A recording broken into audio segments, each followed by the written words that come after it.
कातिला नया दपति बना बनावो है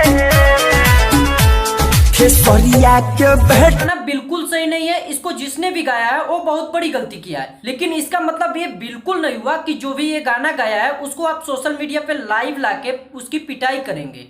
अरे उसके लिए भी कानून बना हुआ है। आप कौन होते हैं सही गलत का फैसला करने वाले और उसको सजा देने वाले? कुछ लोग अब खेसारी भैया का फैन होंगे, वो हमारे ऊपर भड़केंगे कि ये देखो खेसारी भैया के खिलाफ बोल रहा है। भाई मैं किसी के खिलाफ नहीं बोल रहा हूँ, जो सही है वो है। मैं भी खेसारी भैया का फैन हूँ। और हाँ, वीडियो को लास्ट तक देखिएगा क्योंकि हम इस वीडियो में पूरे मैटर को कवर करने वाले हैं। तो चलिए वीडियो को स्टार्ट करते हैं। कोई नहीं मारेगा।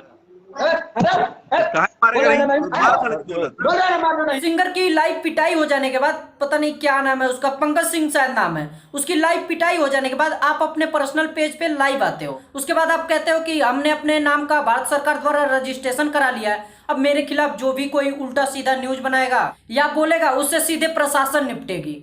मतलब किस प्रशासन की बात कर रहे हो आप? वही प्रशासन ना जिसको 7 साल लग गए निर्भया केस के दोषियों को फांसी दिलवाने में। वो प्रशासन आपके नाम पे कोई न्यूज बना जाता है तो आपको तुरंत पकड़ के एक्शन में ले लेगी। इतनी वो नहीं है भैया। चलिए छोड़िए, उससे हमको क्या करना है, हम अपने टॉपिक पे आते हैं। आपका नाम लेके कोई निगेटिव गाना बनाता है या कोई निगेटिव न्यूज बनाता है तो आप उसका चैनल उड़वा दोगे, भले 10-20 लाख खर्चा करना पड़े, कोई बात नहीं। यही बोला था ना आपने। आप उस समय कहाँ थे जब सलमान खान के ऊपर भोजपुरी इंडस्ट्री का ही कोई सिंगर ऐसा गाना गाया था?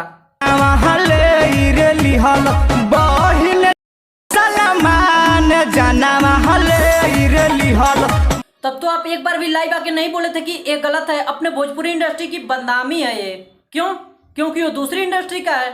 और अब जब अपने पे बात आई तो एक कर देंगे, वो कर देंगे। अगर आपने अपने नाम का रजिस्ट्रेशन करवा लिया है तब तो संतोष रेणु इस समय जेल में होना चाहिए था, क्योंकि हाल ही में वो लाइव आया था। 41 मिनट का वो वीडियो है, हमने देखा। उसमें आपको 20 बार बोला है खेसरिया ए, खेसरिया ओ, खेसरिया के ई, खेसरिया के ऊ।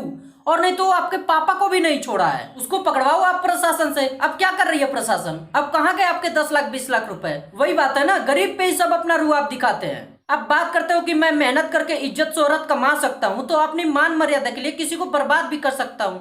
अच्छी बात है भाई, सबको अपनी इज्जत प्यारी है। लेकिन एक जो आप लोगों ने मान मर्यादा अपनी बचाने के लिए उसको लाइव लाके पीटा है, उसके पास से तो हजारों गाने आ रहे हैं। ये गाने सुनो ना आप। खेसरिया के दीदी सपना में आती है खेसरिया के बोही रे रोहतास में जो बाजैबा हो रीतिया के पापा तुरेला जैबा हो। अब तो आपकी इज्जत और बढ़ रही होगी, आसमान छूने वाली होगी आपकी इज्जत। सीधी सी बात है, आप एक स्टार हो, आपके बारे में कुछ लोग निगेटिव भी बोलेंगे तो कुछ लोग पॉजिटिव भी बोलेंगे, लेकिन इसका मतलब ये थोड़ा ना हुआ कि आप हर एक का जवाब देते फिरेंगे कि इसने ये कह दिया, कैसे कह दिया, उसको हम ये करेंगे वो करेंगे। ये सब अगर आप करेंगे तो आप केवल स्टार कहने के लिए हैं, लेकिन है नहीं आप। क्योंकि स्टार का मतलब यार सब उसके लिए बराबर होते हैं, क्योंकि आपको सबने सुना है तब जाके आप स्टार बने हैं। कोई 2-4 लोगों ने सुन के आपको नहीं बना दिया है स्टार। तो चलिए आज के वीडियो यहीं पे खत्म करते हैं, मिलते हैं अगले वीडियो में।